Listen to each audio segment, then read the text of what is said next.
সত্য সত্য আমি তোমাদিগকে বলিতেছি, যে বিশ্বাস করে সে অনন্ত জীবন পাইয়াছে। আমি জীবন খাদ্য।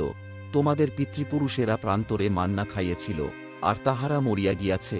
এ সেই খাদ্য, যাহা স্বর্গ হইতে নামিয়া আইছে, যেন লোকে তাহা খায় ও না মরে। আমি সেই জীবন্ত খাদ্য, যাহা স্বর্গ হইতে নামিয়া আসিয়াছে। কেহ যদি এই খাদ্য খায়, তবে সে অনন্তকাল জীবিত থাকিবে।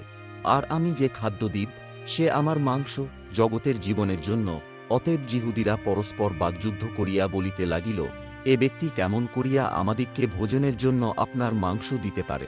যীশু তাহাদিগকে কহিলেন, সত্য সত্য আমি তোমাদিগকে বলিতেছি, তোমরা যদি মনুষ্যপুত্রের মাংস ভোজন ও তাহার রক্ত পান না করো, তোমাদিগেতে জীবন নাই। যে আমার মাংস ভোজন ও আমার রক্ত পান করে, সে অনন্ত জীবন পাইয়াছে, এবং আমি তাহাকে শেষ দিনে উঠাইব। আমেন।